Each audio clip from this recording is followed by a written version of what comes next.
ایک جنگل میں ایک بہت ہی زیادہ امیر چڑا رہتا تھا جس کی 3 بیٹیاں تھیں۔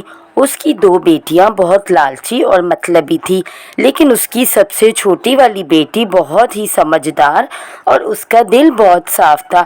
ایک دن چڑے کو خبر ملی کہ اس کے جہاز سمندر میں طوفان کی وجہ سے ڈوب گئے، ان کا سب کچھ ختم ہو گیا۔ دونوں لالچی بہنیں اس بات سے بہت پریشان تھیں۔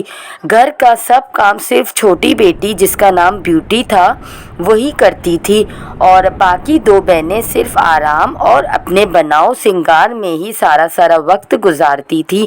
ایک دن چڑے کو خبر ملی کہ ان کا ایک جہاز ابھی بھی باقی ہے۔ چڑا بہت خوش ہوا اور اپنے جہاز کو بچانے کے لیے جا رہا تھا، اور جاتے جاتے اس نے اپنی بیٹیوں سے پوچھا، میں تم لوگوں کے لیے کیا لاؤں؟ دونوں لالچی بہنوں نے فرمائشوں کی ایک لمبی لسٹ سامنے رکھ دی، لیکن بیوٹی نے اپنے بابا سے صرف ایک گلاب کے پھول لانے کی فرمائش کی۔ کافی لمبے سفر کے بعد جا کر جب وہ جہاز کو دیکھتا ہے تو وہ بہت پریشان اور اداس ہو جاتا ہے، کیونکہ اب وہ جہاز کسی کام کا نہیں رہا تھا۔ اداس ہو کر وہ چڑا اپنے گھر کی طرف جاتا ہے۔ پھر جنگل کے راستے میں اسے بہت ٹھنڈ لگ رہی تھی، لیکن وہ جنگل بہت سنسان پڑا تھا۔ چڑے کو بھوک بھی بہت لگ رہی تھی۔ آخر ایک جگہ انہیں ایک محل دکھا جس میں لائٹس جل رہی تھیں۔ چڑا اس امید سے اندر گیا کہ کوئی مدد ملے۔ جب وہ اندر گیا تو وہاں ایسا ماحول تھا جیسے کسی کا انتظار ہو رہا ہو۔ کھانا بھی لگا ہوا تھا، سب لائٹس بھی جل رہی تھی۔ وہاں سارا انتظام بہت خوبصورت تھا، لیکن کوئی موجود نہ تھا۔ وہ چڑا بھوک کے مارے وہاں زبردست سا کھانا دیکھ کر وہ کھانا کھانے بیٹھ گیا، اور پھر جا کر ایک نرم و ملائم بیڈ پر سو گیا۔ پھر صبح ہوئی تو ایک شاندار ناشتہ ویسے ہی تیار تھا۔ وہ چڑا سوچ رہا تھا، یہ ضرور کسی پری کا محل ہوگا، ورنہ کسی اور کی ایسی مدد کون کرتا ہے بھلا؟ اگر وہ مجھے کہیں ملی تو میں اس کا شکریہ ادا ضرور کروں گا۔ اب گھر جانے کا وقت تھا۔ وہ اس محل کے باغ سے گزر رہا تھا تو اسے ایک گلاب کا پھول دکھا، جسے دیکھ کر اسے بیوٹی کی بات یاد آ گئی۔ انہوں نے سوچا، میں اپنی دونوں بیٹیوں کے لیے تو کچھ نہیں لے جا رہا، کم از کم میں گلاب تو لے کر جا سکتا ہوں بیوٹی کے لیے۔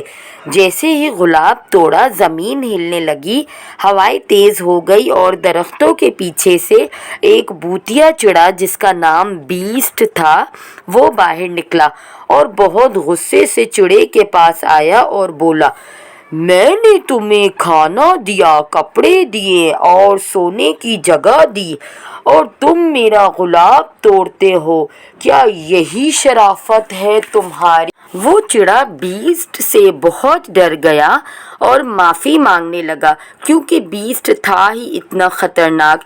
پھر چڑے نے بیسٹ کو ساری بات بتائی اور کہا، میں یہ گلاب اپنی بیٹی کے لیے لے کر جا رہا ہوں، لیکن بیسٹ نہیں مانا اور چڑے کو سزا دینا چاہتا تھا۔ لیکن پھر اچانک بیسٹ نے بولا، تمہاری تینوں بیٹیوں میں سے ایک بیٹی اگر میرے ساتھ یہاں رہے تو میں تمہیں جانے دوں گا۔ اس چڑے نے بیسٹ کی بات مان لی اور افسردہ ہو کر اپنے گھر کی طرف جانے لگا۔ گھر پہنچتے ہی اس چڑے نے اپنی کہانی اپنی بیٹیوں کو بتائی۔ دونوں بیٹیوں نے تو چڑے کی اس بات کو سنا انسنا کر دیا، لیکن بیوٹی بہت پریشان ہوئی اور اپنے بابا کو دلاسا دیتے ہوئے بولی، بابا اگر آپ بولے تو میں بیسٹ کے پاس چلی جاتی ہوں۔ وہ دونوں بہنیں بہت خوش ہوئی، کیونکہ انہیں لگ رہا تھا کہ یہ بیوٹی کی ہی غلطی ہے تو پھر سزا بھی اسے ہی ملنی چاہیے۔ اداس اور مجبور ہو کر چڑا اپنی سب سے چھوٹی بیٹی کو اس بھوتیا چڑے کے پاس لے جا رہا تھا۔ جب بیسٹ وہاں آیا تو بیوٹی اسے دیکھ کر بہت ڈر گئی، کیونکہ بیسٹ اتنا ہی ڈراؤنا تھا جتنا اس کے بابا نے اسے بتایا تھا۔ بیسٹ نے اس سے سوال کیا، کیا آپ اپنی مرضی سے آئی ہیں؟ بیوٹی نے ہاں میں جواب دیا۔ تو پھر کل آپ کے بابا چلے جائیں گے اور وہ واپس کبھی نہیں آئیں گے۔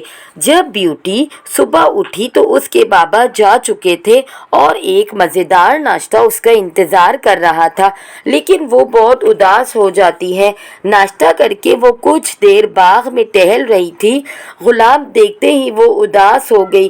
پھر وہ محل کے اندر گئی۔ ایک دروازہ گلاب سے بھرا ہوا تھا، اس میں ایک آئینہ تھا جس پر لکھا ہوا تھا، آپ کی خواہش میرے لیے حکم ہے۔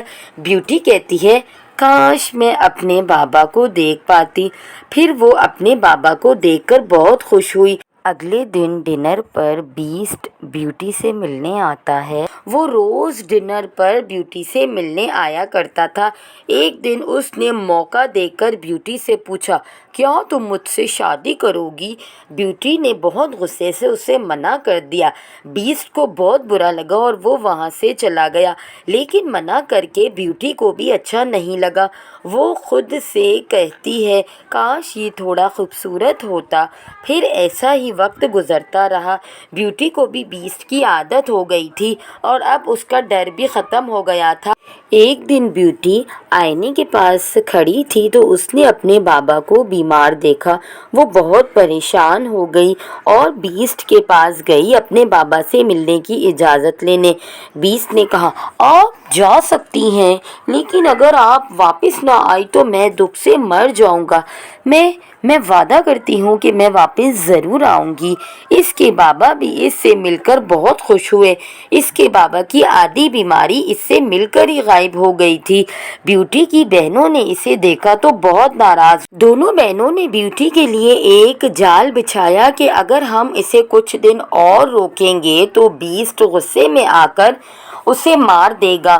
دونوں بہنیں بیوٹی کے پاس جا کر رونے لگی، ہمیں کچھ دن اور تمہارے ساتھ رہنا ہے۔ یہ بات سن کر بیوٹی نے اور رہنے کا فیصلہ کیا۔